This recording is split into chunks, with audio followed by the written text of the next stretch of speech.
नमस्कार, आप देख रहे हैं लाइव सिटीज और मैं हूं आपके साथ शिप्रा झा। कोरोना वायरस वो तो आके चला गया, डेंगू वो बहुत पहले आया था और अब तो खत्म हो चुका है।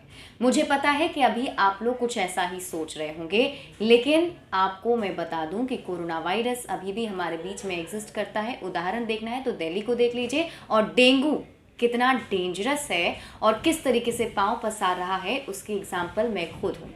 वो इसलिए क्योंकि बहुत दिनों से मैं खुद डेंगू से परेशान थी, मैं खुद बीमार थी और कहीं ना कहीं बहुत दिनों से आप लोग मेरा वीडियो लाइव सीरीज़ पर देख भी नहीं पा रहे होंगे।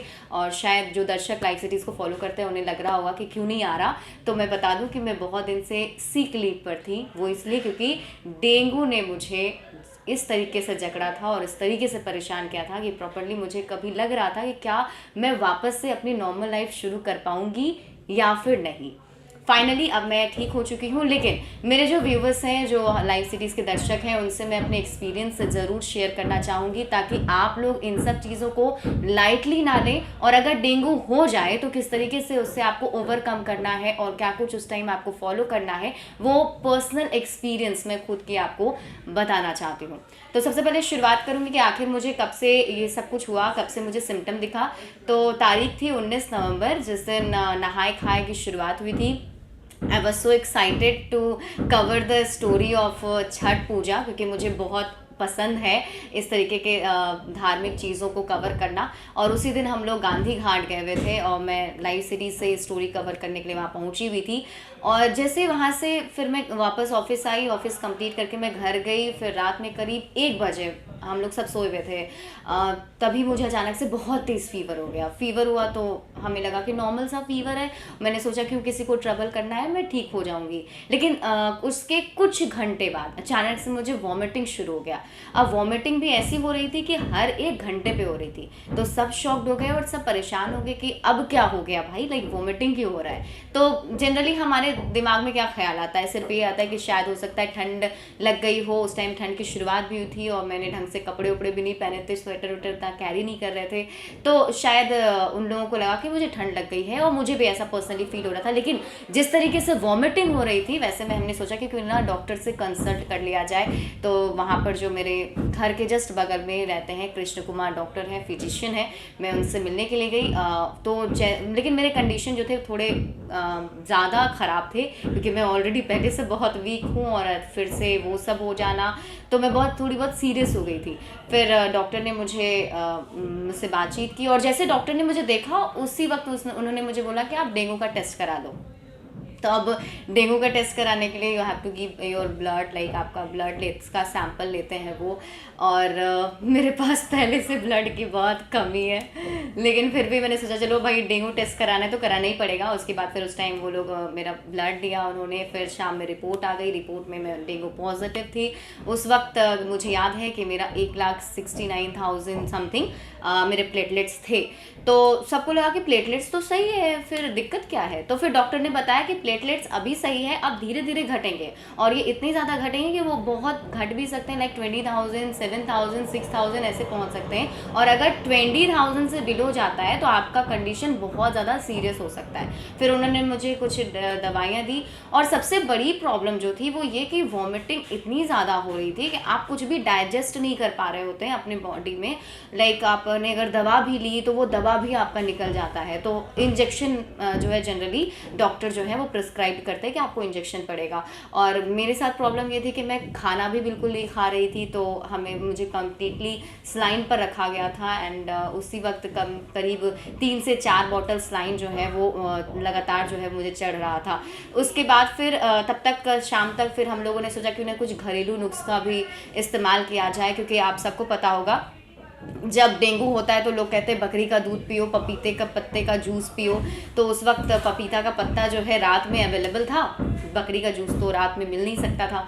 तो फिर सबने बोला कि पीना है भाई तुम्हें। तो फिर मैंने सोचा चलो भाई मुझे भी ठीक होना है जल्द से जल्द, तो मैं पी लेती हूँ। और जैसे मैंने वो पिया उसके बाद से वॉमिटिंग का लेवल और ज़्यादा हो गया। जो मुझे 1 घंटे पे हो रहे थे और जो डॉक्टर के बाद थोड़ा ठीक हुआ था दिखाने के बाद, वो अब हर एक आधे घंटे पे होने लगे। मतलब इतनी ज़्यादा सीरियस कंडीशन हुई कि रात में ही मुझे हॉस्पिटल में एडमिट करना पड़ा, क्योंकि सब डर चुके थे मेरे घर वाले कि आखिर ये कैसी बीमारी बीमारी हो गई है। और डेंगू में जनरली यही होता है कि आप कुछ खा नहीं पाते हैं, आपको वॉमिट बहुत ज़्यादा होता है और फीवर बहुत ही तेज़ रहता है। फिर finally I went to the hospital, वहाँ पे करीब 5 दिन तक मैं वहाँ पर रही।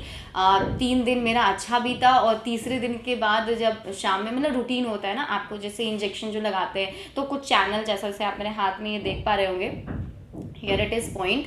तो यहाँ पे ना वो चैनल लगाते हैं जिससे आपको सुबह शाम इंजेक्शन पड़ता है और स्लाइन भी पड़ता है, और कभी कभी वो स्वेल हो जाता है। तो फिर दूसरे हाथ में भी मेरे लगाए गए थे। एंड यहाँ पे हालांकि अभी तक ये पेन कर रहा है मेरा उसी तरीके से, क्योंकि जो नस होता है वो स्वेल कर जाता है तो उससे आपको बहुत पेन होता है, बार बार उसी में इंजेक्शन डाला जाता है। तो 3 दिन मेरे बहुत बढ़िया वहाँ पर बीते। मुझे लगा कि मैं थोड़ी बहुत ठीक हो जाऊँगी, लेकिन अभी भी एक चीज़ थी, वो ये कि भूख नहीं लग रही थी, मैं बिल्कुल भी नहीं खा रही थी। I was on complete saline. तो कभी कभी ऐसा होता है जो कि जैसे डेंगू के पेशेंट होते हैं तो वो कहते हैं कि मुझे भूख नहीं लग रही, लेकिन कुछ लोग ऐसे होते हैं या उसके परिवार वाले, क्योंकि वो चाहते हैं कि जल्द से जल्द रिकवर हो, तो खाएगा नहीं बच्चा तो फिर रिकवर कैसे होगा, तो वो लोग उन्हें फोर्स करते हैं, डांटते हैं। मैंने तो सुना कुछ लोगों को पीटा भी जाता था। मेरे जो फ्रेंड थे वो मुझे स्टोरी शेयर कर रहे थे, कहते उन्हें पीटा जाता था कि आप खा क्यों नहीं रहे हो, खाना खाओ। तो मैं वैसे पेरेंट्स से रिक्वेस्ट करना चाहूँगी कि ऐसा मत कीजिएगा, क्योंकि सच में मैं जब वैसी थी तो मुझे सच में ऐसा फील हो रहा था कि मैं कुछ भी नहीं खा पाऊँगी। कीवी और डाव का जूस और फिर उसके बाद आपको बकरी का दूध ये सब पीने के लिए जो बोला जाता है, तो ऐसी मतलब उस वक्त ऐसा हो जाता है ना आपका बॉडी कि आपको भूख ही नहीं लगती, तो उनका नाम सुनकर भी आपको थोड़ा टेंशन होने लगता है। और मुझे तो इतनी एलर्जी हो गई थी कि अगर कोई मेरे सामने डाव का नाम ले ले तो मुझे वॉमिट हो जाता था। तो फाइनली इस तरीके से मतलब 3-4 दिन का पीरियड जो है वो डेंगू का होता है, और 5वें दिन आप खुद ठीक हो जाएंगे, क्योंकि डेंगू का जो इंक्यूबेशन पीरियड जैसे कोरोना वायरस का 14 डेज़ का होता है, जैसे आपको क्वारंटीन करके रखना पड़ता है, तो उसी तरीके से डेंगू का 5 डेज़ का होता है। 5 दिन तक तो आप परेशान होंगे ही होंगे। और जो सिम्टम हैं वो डिपेंड करते हैं पर्सन टू पर्सन। जो बहुत वीक हैं उनमें बहुत ज़्यादा सीरियस हो जाता है, जैसा कि मेरे साथ हुआ था, और कुछ लोग जो थोड़े स्ट्रॉन्ग होते हैं उनमें सिर्फ फीवर होता है, उन्हें वॉमिटिंग थोड़ी बहुत होती है, और अगर वो खा पी रहे हैं तो खुद से रिकवर भी हो सकते हैं। लेकिन जो ज़्यादा सीरियस कंडीशन जिनका होता है तो उन्हें तो हॉस्पिटल में एडमिट हो जाना चाहिए। तो फाइनली मेरा भी जो प्लेटलेट्स था वो धीरे धीरे घट रहा था हर दिन, क्योंकि हर दिन आपका सैंपल लेकर वो टेस्ट करते हैं। तो मेरा जो लास्ट प्लेटलेट्स गया था वो 40,000 तक गया था। फिर उसके बाद लेकिन एक बार जब शुरू होता है प्लेटलेट्स का बढ़ना 40 से, फिर मेरा जब बढ़ के 60 हो गया, तो फिर डॉक्टर ने बोला कि अब आप ठीक हो, अब वो इंक्रीज़ करता जाएगा। फिर फाइनली जब वो 1 लाख पे पहुंच गया तो फिर डॉक्टर ने मुझे हॉस्पिटल से डिस्चार्ज किया कि अभी आप जा सकते हो घर, लेकिन हाँ विथ सम प्रिकॉशन आपको रहना पड़ता है। लाइक आपको बाहर की चीज़ें नहीं खानी है, और फिर दूसरी चीज़ ये कि आपको 1 वीक तक वीकनेस तो वैसा लगेगा ही लगेगा। डॉक्टर आपको बोलेंगे कि आप 1 वीक तक कम से कम 1 महीने तक आप रेस्ट कीजिए अच्छे तरीके से। लेकिन अगर आप वर्किंग हैं तो 1 वीक भी आप रेस्ट कर सकते हैं तो सही रहेगा। तो this is my story, and I think कि जो भी एक्सपीरियंस मेरा था वो मैंने आपसे शेयर किया। और बहुत सारे ऐसे व्यूअर्स होंगे जो डेंगू के ऑलरेडी पेशेंट रह चुके हैं, तो उनके साथ भी कुछ ऐसा हुआ होगा। और कुछ ऐसे लोग हैं जो डेंगू को बहुत सीरियसली नहीं ले रहे हैं, उन्हें लग रहा है कि उन्हें हो ही नहीं सकता, डेंगू मच्छर कहाँ से आएगा। तो प्लीज़ आप लोग ऐसा मत सोचिए, बी अवेयर, बहुत सतर्क रहिए, क्योंकि अगर आपको देखना है कि डेंगू कितना डेंजरस है तो आप पटना के जितने भी गवर्नमेंट हॉस्पिटल है उसका चक्कर लगा लीजिए, तो आपको समझ में आ जाएगा कितना सीरियस और सीवियर कंडीशन हो जाता है। तो अपने आप को प्रोटेक्ट करके रखना बहुत ही ज़्यादा ज़रूरी है। कपड़े पूरा पहन कर जाइए बाहर, ताकि आपको डेंगू जो है वो काट ना सके।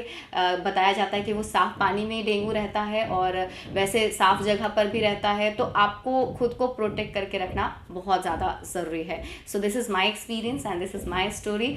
आई होप कि आपको अच्छा लगा हो। मुझे कमेंट करके आप लोग ज़रूर बताइएगा कि कौन कौन से ऐसे लोग हैं जो ऐसे फील कर चुके हैं, और कौन कौन से ऐसे लोग हैं जो ऐसा देख चुके हैं कि ऐसा भी डेंगू में होता है। और ज़्यादा अपडेट के लिए तो आपको लाइव सिटीज़ के साथ जुड़े रहना है। और अभी तक अगर आपने हमारा यूट्यूब चैनल सब्सक्राइब नहीं किया तो सब्सक्राइब कर लीजिएगा। वीडियो अगर आप फेसबुक पेज पर देख रहे हैं तो पेज को लाइक कीजिएगा, और साथ ही साथ हमें ट्विटर पर फॉलो करना मत भूलिएगा।